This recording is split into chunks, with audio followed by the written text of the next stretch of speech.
eu consegui chegar a tantos mil seguidores. Qual é o segredo que está por trás? Muitas vezes a sua audiência, ela é uma audiência calada.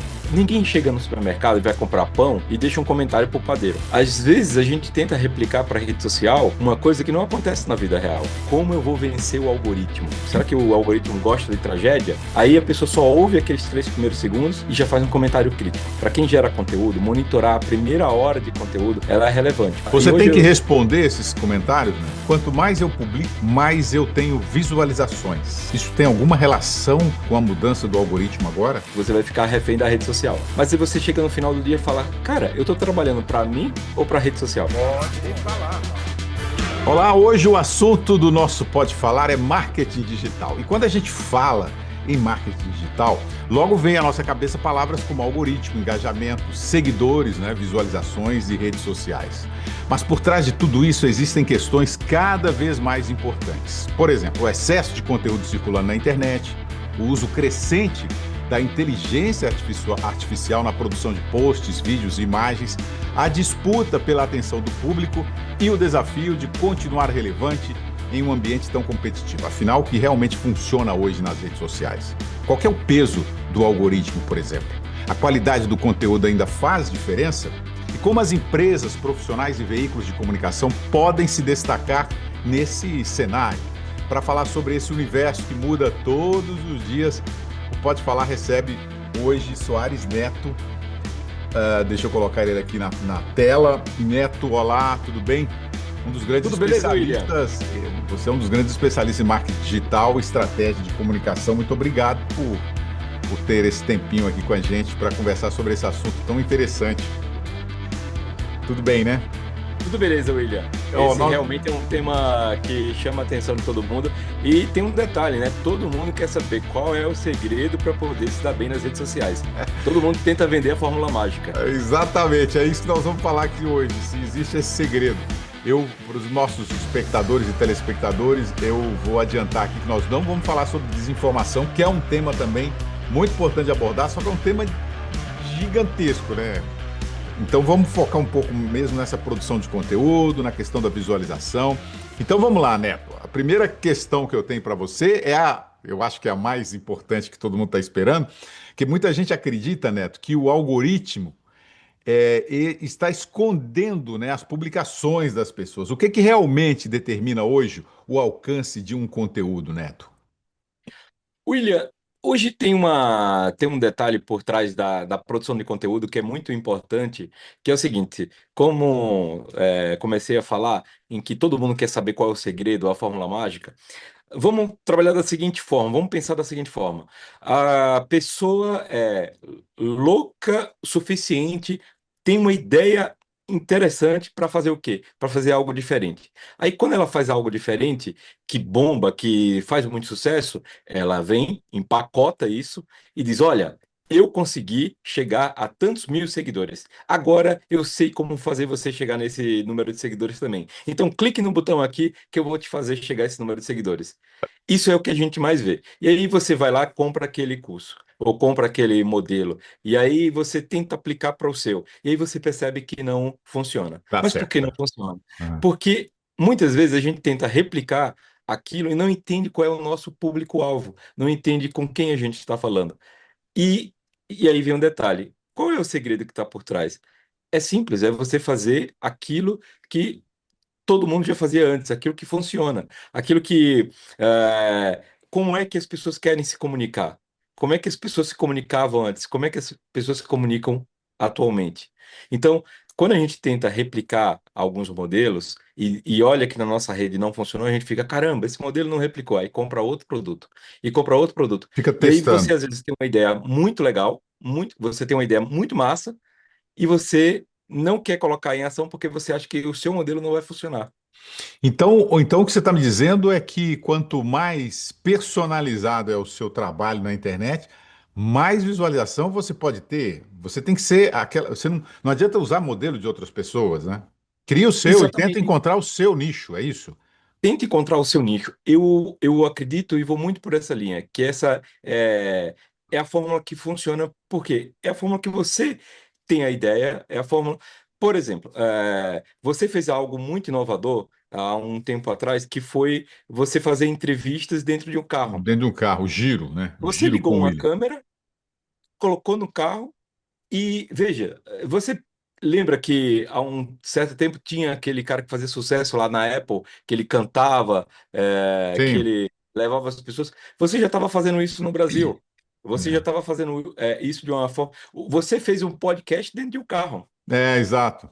Eu não Você continuei, né? Podia continuar. E tinha audiência, muita audiência, Então, inclusive. e você fez o que hoje todo mundo faz os podcasts, você fez dentro de um carro, você fez um Hum. conteúdo diferenciado, um conteúdo que mudou. E essa visão, ó, outra coisa, e aqui não é para massagear seu ego, tá? Mas assim, quando você pegou e mudou a forma de fazer o jornalismo dentro da bancada da TV Cultura, em que você levou convidados, você estava um passo à frente, levando pessoas para discutir um tema, ou seja, ninguém estava mais com paciência para assistir um jornal onde só Só o falava e não tinha um leitor. comentário, É. né?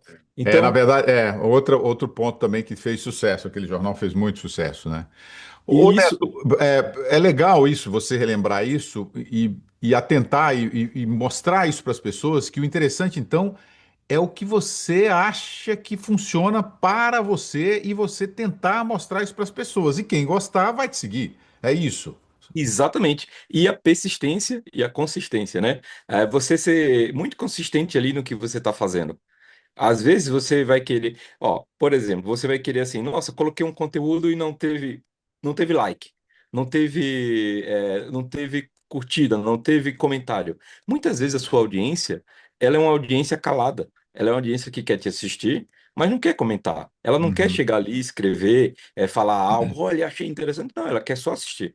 Ela não quer entrar muitas vezes na polêmica do tema que você está tratando. Ela não quer, essa pessoa não quer comentar, não quer deixar alguma opinião ali, mas ela compartilha, ela salva, é uma pessoa que tem uma característica diferente. Então, Entendi. até na forma de analisar os números, a gente também não pode deixar com que o ego, né, de criador de conteúdo fique inflado a ponto de dizer, não, eu quero muito comentário.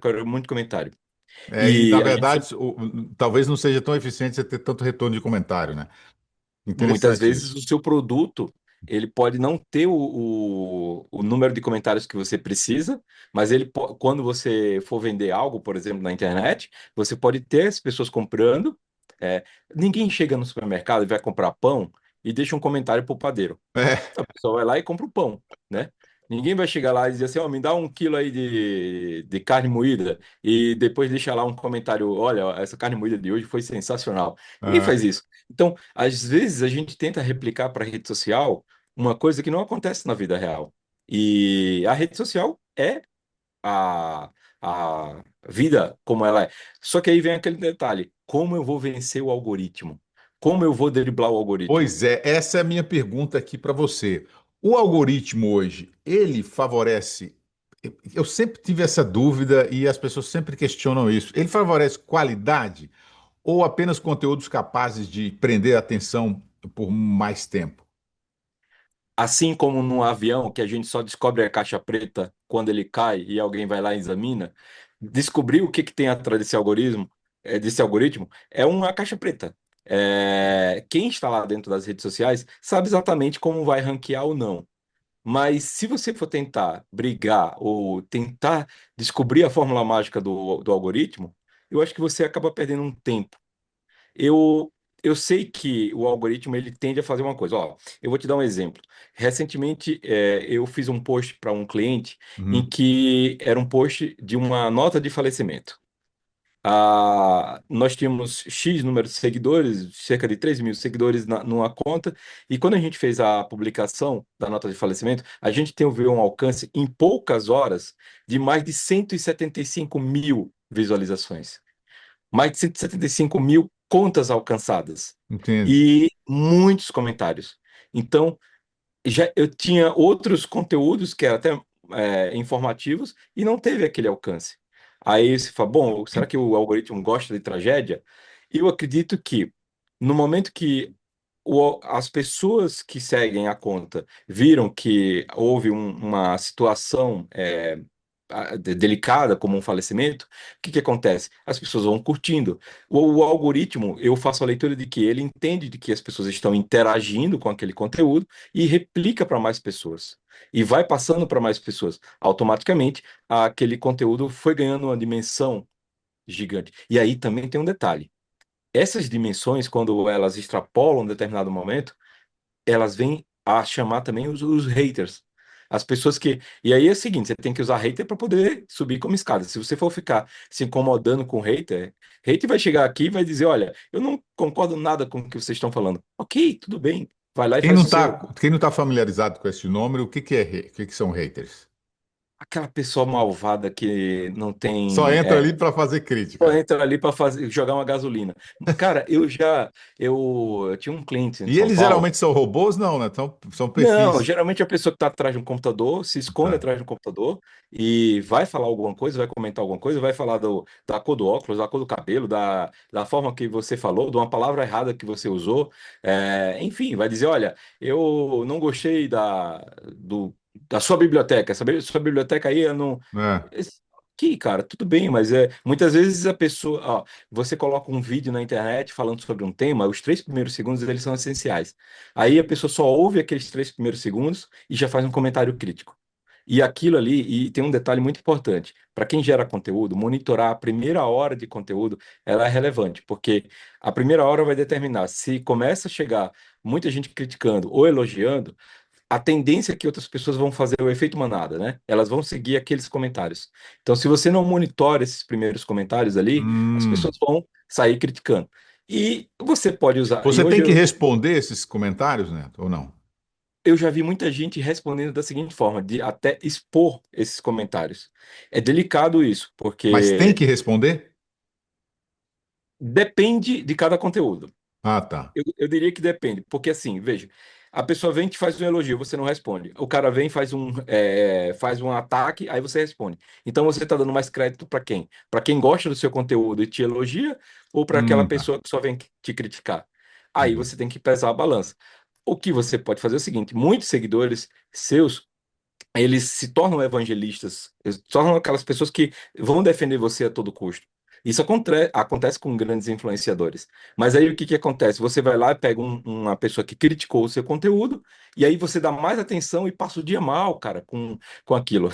E aí as pessoas que te elogiaram, você não olha. É como errar uma questão numa prova. Ô, Neto, eu Você vai não. Não, continua, continua. você vai dizer assim: William, qual era a matéria que você mais gostava? Ah, eu gostava da matéria, porque você me dava bem. E a que você não gostava? Cara, aquela outra matéria eu não gostava, porque eu sempre errava na prova. Porque a sua consciência vai gravar sempre aquele pequenos traumas, né? E as coisas Hum. boas você não vai dando valor, não vai colocando isso no mesmo saco. Eu não vou citar nomes aqui não, mas nós tivemos um cliente em comum que ele Sim. reclamava, ele tinha mais de 500 mil visualizações, 500 mil visualizações em um post e ele reclamava de um comentário apenas ruim, né? Ele ficava preocupado com aquele comentário. A gente chegou a falar para ele, "Ô, você tem 500 mil pessoas que estão te seguindo e te elogiando e você se importou apenas por um comentário negativo." E vou juntar mais um fato que é o seguinte: nesse cliente, foi engraçado que um belo dia nós fizemos uma postagem e tinha uma letra errada em um post. E foi o Aham. post que mais viralizou. E quando ele viu, ele falou assim: tira do ar, tira do ar, tira do ar. Era uma letra que até era difícil de perceber ali, estava no meio de muita coisa. E viralizou. E aí estava vindo muita gente por conta daquele post, mas quando ele viu: não, tira, tira, tá errado, olha, tem gente criticando, mas tem um monte de gente elogiando. Então, às vezes você vê, às vezes você faz um post tão bonito, coloca uma arte lá, e aí você errou numa palavra, a pessoa pronto, já vem para te criticar. Neto, uma das coisas que eu estou percebendo ultimamente é que quanto mais eu publico, mais eu tenho visualizações. Isso tem alguma relação com a mudança do algoritmo agora? Tem uma relação muito grande que é o seguinte: você vai ficar refém da rede social. Você percebe de quanto mais você publica, ele vai te dando alcance, mas se você chega no final do dia e fala: Cara, eu estou trabalhando para mim ou para a rede social? Uhum. Porque o que que a rede social quer? O que que o YouTube quer? O que que o Instagram quer? Que você gere conteúdo. Então, mas você precisa fazer com que esse seu conteúdo gerado também retorne para você.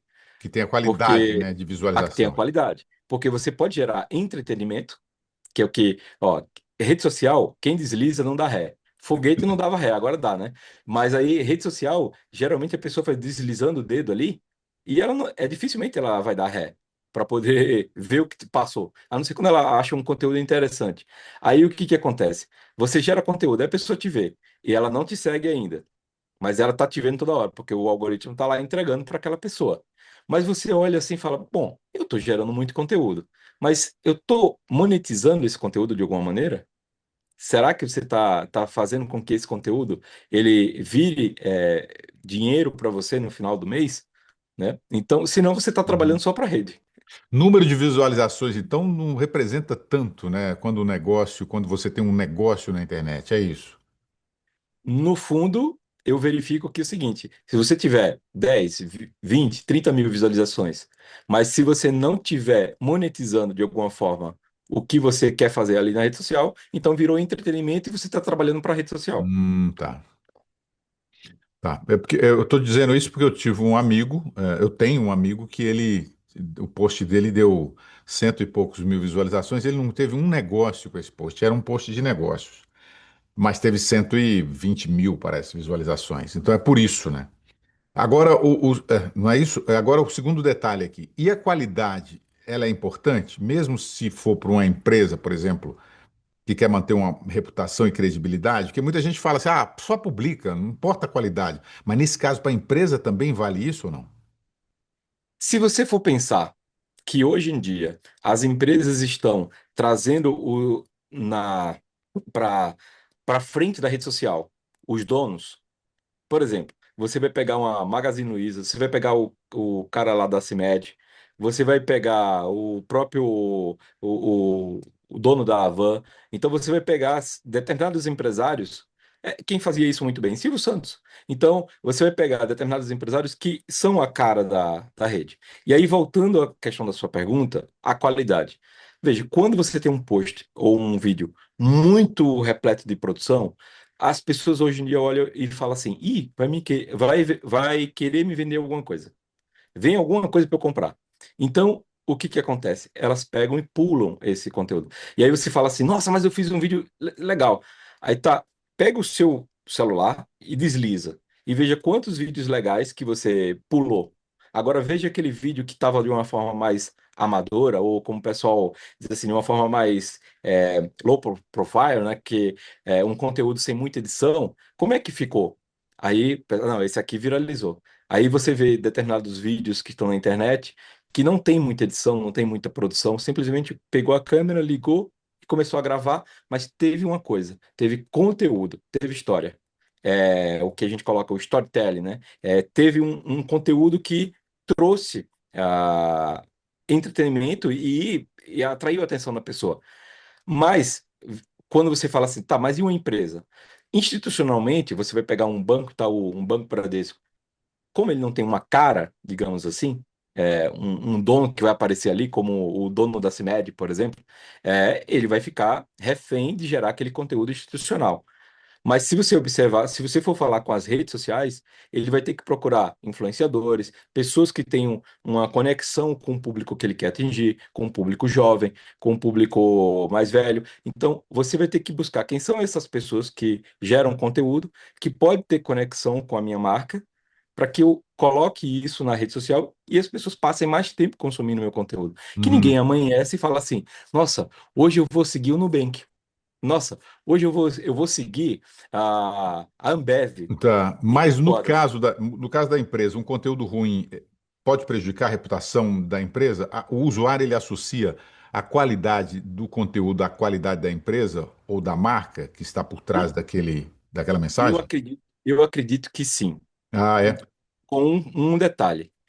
Imagina que a empresa ela faz um conteúdo bacana, só que ela não se preocupa com alguns detalhes. Aí a pessoa fala: caramba, essa empresa é tão grande e usou uma câmera qualquer para poder fazer essa propaganda, usou. A pessoa sente. Ó, William, eu vou fazer uma comparação. Sabe quando a pessoa assiste a Globo e assiste outro canal e fala: o que que a Globo tem ali? Tem uma coloração, tem um vídeo, tem alguma coisa que a imagem chega bacana. Aí você vê outra TV e você não vê aquela coloração, você não vê aquela qualidade. Você, às vezes, um leigo, ele não sabe identificar o que é uma Uhum. coisa ou outra. Mas é a qualidade dos equipamentos que estão ali por trás. Lógico, a qualidade dos profissionais também que estão ali operando. A engenharia que está envolvida vai fazer com que você, caramba, eu gosto de assistir um comercial, um programa na Globo, ou eu não gosto de assistir aqui em outra emissora porque não tem a mesma qualidade, não tem a mesma definição. O conteúdo é uma coisa, mas assim, quando Uhum. se fala de definição, então isso envolve também para empresas. Eu lembro de um tema de um vídeo que polemizou, foi o CEO do McDonald's comendo um sanduíche, né, que ele estava lançando, e o pessoal aqui nos Estados Unidos falou que ele não comeu com gosto, né, que parecia que ele estava comendo um sanduíche qualquer, e isso viralizou aqui, foi uma polêmica. Então tem que ter cuidado, né, com o conteúdo que você produz, né, para sua empresa. Tem que ter muito cuidado, tem que você quando essa questão de muitas vezes você vai gravar o vídeo, vai gravar um conteúdo, aí a pessoa vai lá morder um sanduíche. As pessoas entendem a leitura corporal.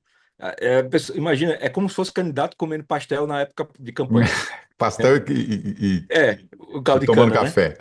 Vai tomando café e você vê a forma que a pessoa pegou aquele copo, a caneca que ela virou assim para poder não topar na boca do outro que estava.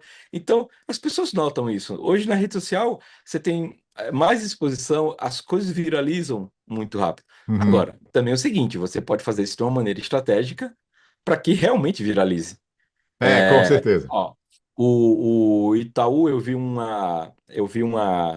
uma estratégia que eles fizeram, sabe aquelas testeiras que ficam atrás na época, na entrevista do jogo de futebol? Sim. Tudo fica bem organizado. O que que eles fizeram? Eles pegaram a marca e viraram de cabeça para baixo.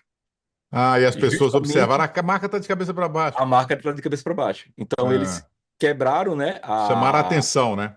chamaram a atenção. Mas, no entanto, nós tivemos um colega de jornalismo, o Tino Marx, que fez uma mídia e que foi bem criticado, né? Pedindo emprego, emocionou muita gente, mas depois descobriu-se que era uma brincadeira e o público que seguia o Tino não gostou. Eu, E não principalmente. gostou. E aí eu vi um comentário do Márcio Gomes, salvo engano, foi o Márcio Gomes, que fez um comentário muito interessante. Você, William, é um jornalista. Então, Uhum, as pessoas têm em você credibilidade. Se você decide mudar de profissão e ir para o campo do humor, você vai ter um outro público. Mas no momento que você está aqui conversando comigo, você tem uma coisa que a gente é aquela troca de autoridade, que você tem autoridade no que você faz, no que você fala. No uhum, momento que ele fez algo e que ele trouxe todo o capital, digamos assim, todo o capital político que ele tinha de pessoas que eram fãs para uma informação que não era verdadeira, que era uma publi, né? E por mais que seja um humor depois, mas veja, rede social às vezes você só tem aquele tempo para poder falar. A pessoa não vai ver depois o não pedido de vai desculpa, voltar, né? não Como vai você falou, voltar, não vai voltar o não dá dedo, ré. né? É. Já E aí o que que passou. acontece? O Márcio Gomes ele fez esse comentário dizendo assim, olha, como jornalista a gente tem um peso nos ombros que é a credibilidade, aquilo que você fala. Então, quando ele fez aquela ação, eu tinha visto o vídeo assim, caramba, e só saiu o nome dele, né? Ó, polêmica, pediu emprego, e depois era uma. Aí o que que acontece? Qualquer coisa hoje que ele for falar vai estar atrelado É, ao mundo do porque a humor. verdade do jornalista é a primeira verdade, né? Não tem a É a primeira segunda. verdade. É, Imagina só, é, você constrói toda uma carreira e depois eu. baseada É, nisso, né? Por mais que você tenha haters, os críticos, as pessoas que não gostam de você, as pessoas que amam você, então você tem tudo isso que você traz. E de uma hora para outra você pega todo esse balaio e faz uma ação que não tem nada a ver com sua área. Então é eu te delicado. confesso que quando eu vi o vídeo do Tino, eu quase pego o telefone e ligo para um CEO de uma grande emissora do Brasil que eu conheço, que é meu amigo, para pedir emprego para o Tino. Eu te confesso. E depois eu vi que era uma brincadeira, fiquei muito triste. Bom, mas vamos seguir em frente. Ainda existe, Neto, o crescimento orgânico nas redes sociais ou a gente está caminhando para um ambiente cada vez mais dependente de mídia paga? Eu acredito que existe sim um conteúdo orgânico, tá? Uhum. Ele existe, é real. E tanto que existe é real que o próprio Meta, para poder viralizar, para poder capitalizar isso, ele colocou agora a assinatura tanto do WhatsApp, por exemplo, que ele tem um WhatsApp Plus, né? Premium Plus é o nomezinho, eu não me lembro aqui agora, Uhum. e tem o próprio Instagram, que você paga um valor pequeno ali de R$ 10 e ele vai te colocar em algumas situações de reels, de likes ali, de situações de geração de conteúdo para poder você atingir mais pessoas, chegar e visualizar mais algumas estruturas diferentes ali. Então, o que que acontece? Você tem essas pessoas que não estão fazendo tráfego pago, você tem essas pessoas que geram conteúdo de música, de comida, esses influencers que vão visitar restaurante para poder dizer que prato foi bom ou não. Então, muitas vezes essas pessoas crescem, sem colocar R$ 1 de tráfego. Crescem produzindo conteúdo. Uhum. Produzindo conteúdo. Então, o conteúdo orgânico, sim, eu acredito que ele viraliza. Eu conheço influencers que cresceram sem colocar R$ 1 sequer em tráfego pago. Mas é aquela coisa, eles cresceram produzindo conteúdo atrás de conteúdo, muito Tá. conteúdo. A outra pergunta, mas qual que é a vantagem desse crescimento se sou, por exemplo, uma empresa ou eu vou vender algo? Por exemplo, por que que eu pergunto isso? Quando você não direciona um vídeo para um determinado público, ele acaba atingindo pessoas muito heterogêneas, né, que não vão te render, ou que vão te render apenas likes, não vão render negócios. Eu estou correto nessa minha leitura ou não?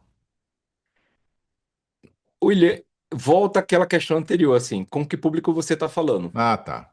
Né? Porque o que que acontece? Vamos pegar um conteúdo fitness. Se você pega um conteúdo de alguém que vai dizer como você deve emagrecer, como você deve trabalhar, se aquele Uhum, conteúdo passa a verdade, se aquele conteúdo fala com determinado tipo de público, a pessoa pode construir toda uma estrutura, toda uma base sólida ali de pessoas que seguem e gostam daquele conteúdo.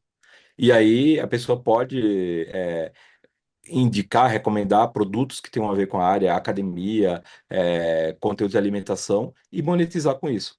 uhum, Entendeu? Então, eu acredito que dá para você construir um conteúdo orgânico, só que aí chega um determinado momento que o tráfego ele é importante para você saber direcionar uma campanha, porque você gera um conteúdo, se ele não viralizar tanto, mas o conteúdo às vezes é bom, mas você precisa fazer com que ele chegue para mais pessoas e fazer com que chegue para pessoas que realmente queiram comprar. E aí, nesse momento, você tem que usar o tráfego pago.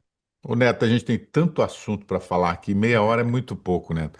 Já estamos 25, 27 minutos, mas vou entrar num assunto aqui que me incomoda muito e deve incomodar muita gente que está nos assistindo, que é a inteligência artificial, que ela democratizou, com certeza, a produção de conteúdo, mas isso também aumentou, mas com isso também aumentou o volume, né, de material repetitivo na rede social, na internet. Estamos entrando, então, em uma fase de uma era de saturação digital, as pessoas já começam a desgostar desse material ou a rejeitar esse material produzido pela inteligência artificial? Eu respondo essa pergunta na vida real. Eu venho sentindo que e visualizando que sim, que as pessoas estão começando a pular esse tipo de conteúdo. Elas já identificam quando o conteúdo é IA. Até quando eu visualizo um vídeo hoje na internet, quando, tipo, muitas vezes os vídeos têm ficado mais naquele tom de humor, naquele Uhum, tom de brincadeira. Mas, quer ver um exemplo? Ó? Antigamente, você tinha o designer que fazia um cartaz cartaz de bodega, aquele cartaz que cola na bodega sim. e aí era cheio de informação, né? Festa do padroeiro da cidade. Então tinha todas as informações, e aí aquilo ali, quando chegou à rede social, a pessoa saiu do design e colocou onde? Colocou dentro da rede social. Só que ninguém conseguia ler. Aí os designers começaram a entender como funcionava a rede social. Daí melhoraram. Só que agora a inteligência artificial vem e você coloca lá todo um texto e ela faz o cartaz. Então o cartaz de bodega voltou, só que agora dentro da inteligência artificial. Aí a pessoa não quer pagar um design e ela vai lá, manda na IA fazer aquele cartaz cheio de informação e coloca na rede social. Só que ninguém mais lê. Você pode ver. Agora tá aparecendo uns cartazes assim que todo repleto de informação. Você Aham. tem que dar zoom, tem que dar pinça ali para poder ler. Isso é inteligência artificial, né? A pessoa colocou todas as informações e falou assim: faz um cartaz para mim. A IA Uhum. vai lá e faz aquele cartaz todo do jeito que você pediu. E aí a pessoa não quer pagar um profissional, um design que entende da comunicação e simplesmente publica na rede social. E o público sabe que aquilo foi produzido por IA, né?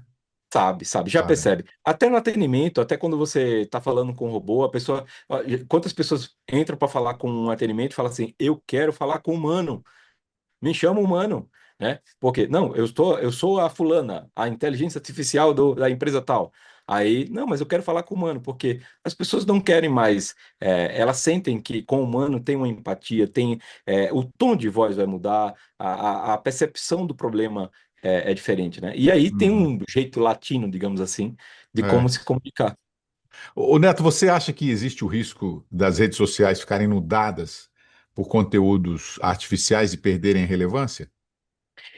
Eu acho que não, William. Eu acho que nesse ponto, aí, voltando àquela pergunta lá do algoritmo, aí Uhum. eu acho que nesse momento a própria rede social vai entender de que o consumo de conteúdo começa a cair, e aí você começa a entregar aqueles conteúdos que não têm essa produção de inteligência artificial.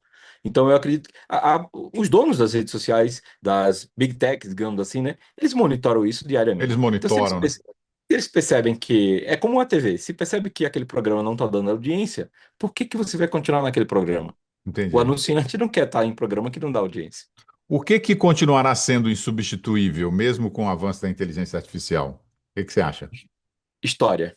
História é como os antigos faziam ao redor de uma fogueira.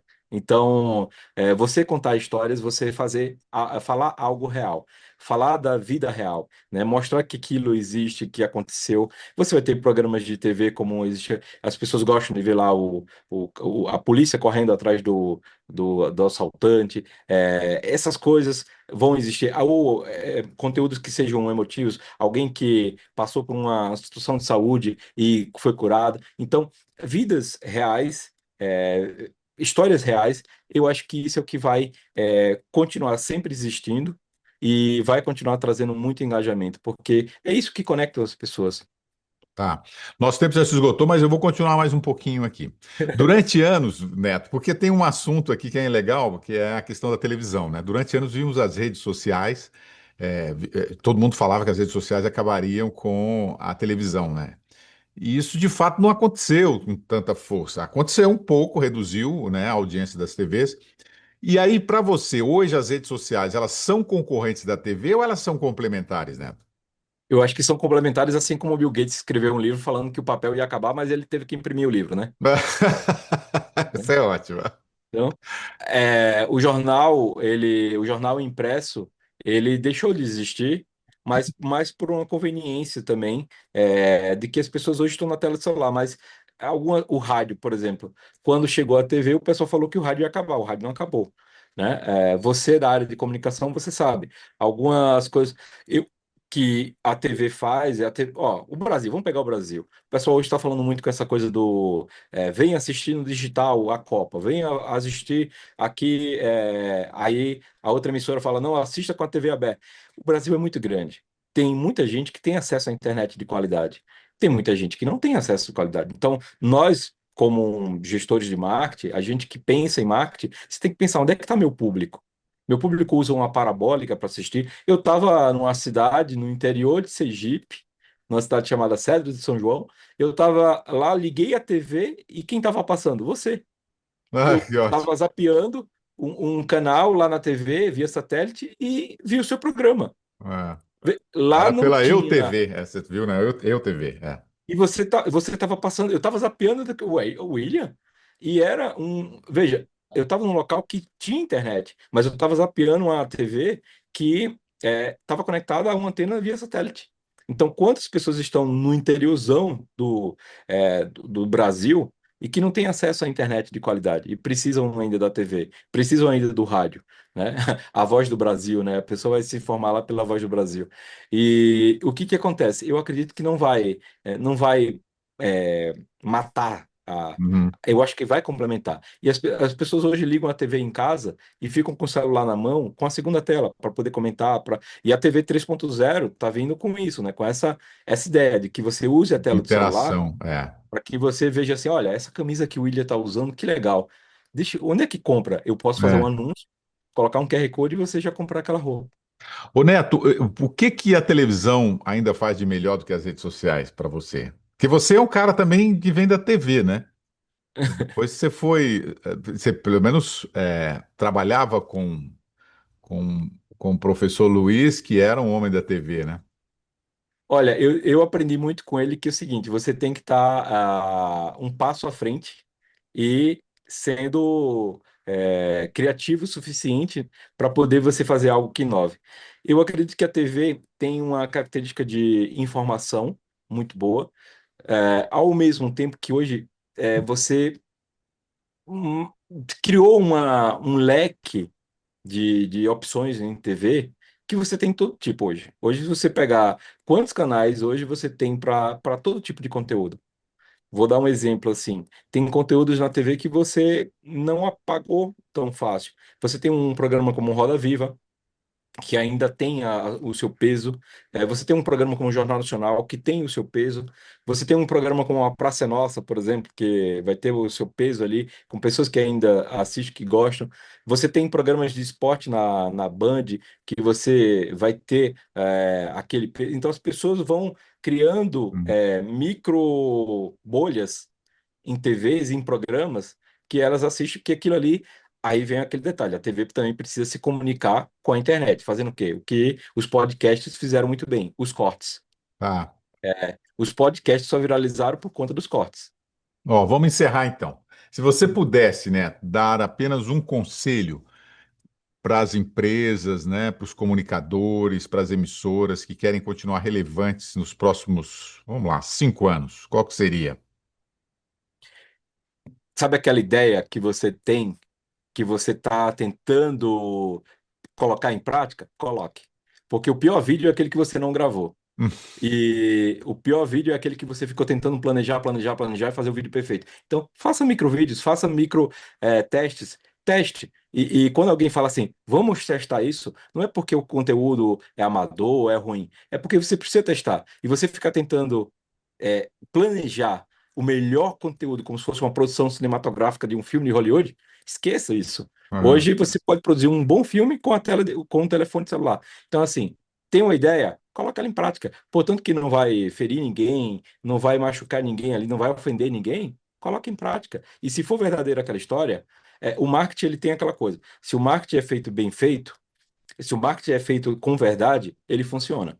Se você faz um marketing para tentar criar um voo de galinha, pode ter certeza que você levanta uma audiência, mas aquilo logo cai porque não se sustenta, não tem verdade. Então, eu acredito muito que é o seguinte: não adianta você hoje tentar procurar um profissional de marketing querendo que ele leve uma comunicação para sua empresa que, no fundo, você não acredita. No fundo, Hum. você, como dono da empresa, você não acredita. Então, assim, o marketing, ele tem que potencializar. Ele não é dono da verdade. Você chegar e dizer, deixa tudo na mão do marketing. Não, o marketing ele tem que estar ao lado do cara que criou o negócio, do dono da empresa, da pessoa, da pessoa que teve aquela ideia, e dizer o seguinte, ok, vamos potencializar isso. Que ferramentas eu tenho? É como se o marketing ele abrisse uma caixinha uma mala de ferramentas, e dissesse, temos todas essas opções aqui. E Uhum. lógico, vai existir aquele profissional de marketing que vai usar uma caixa obscura, uma caixa diferente para fazer coisas que não deveria fazer. Muito E bom. eu prefiro ir por o caminho da verdade, né? Muito bom. O marketing é o papel de presente, né? O que está dentro é muito importante também. Ô, Neto, muito obrigado por essas dicas aqui tão relevantes, tão importantes. No jornalismo a gente diz um negócio, matéria boa é matéria que vai para o ar, né? Mais ou menos o que você disse aí. Eu queria que você deixasse o seu contato. Esse programa não vende ninguém, não está aqui fazendo propaganda para ninguém, mas quando as pessoas que nos dão entrevistas têm um conteúdo ou têm uma expertise muito importante que a gente é importante também, né? É necessário divulgar para os telespectadores. Eu faço sempre isso. Deixa suas redes sociais. Como é que a pessoa que quer contactar com você, ela precisa fazer? Olha, William, esse é uma pergunta, é a pergunta mais difícil de toda entrevista, porque é o seguinte, você sabe que eu sempre trabalhei nos bastidores, e Sim, essa é a primeira vez eu sei. que eu tô fazendo uma entrevista assim, sempre eu fiquei nos bastidores. Muita gente falava, pô, Neto, mas você tem que ir lá, vem. A minha rede social é o @Soares Neto. O Soares Neto, tudo junto com dois T's, o Neto. Gostei. Mas é uma rede fechada de poucos amigos ali que tem, pessoas que indicam, de alguns amigos que estão sempre ao redor, mas eu sempre trabalhei nos bastidores, então eu acho que é uma oportunidade muito legal estar aqui conversando contigo, estar trazendo esse papo contigo. Se as pessoas tiverem qualquer dúvida, pode deixar nos comentários aqui também, Ah. de onde ela estiver assistindo, e marcar que eu vou procurar também responder, falar com as pessoas. Mas Mas é você isso. usa e-mail, Neto, ou não? Uso e-mail para poder fazer login, mas hoje o e-mail virou WhatsApp, né? É, tá. Tá bom. As pessoas não sabem, né? O Neto só tá me dando essa entrevista aqui, porque ontem a gente estava conversando, e aí ele me explicando um monte de coisa sobre rede social. Ah, Neto, pelo amor de Deus, eu preciso colocar isso aqui no ar. Você pode me dar entrevista?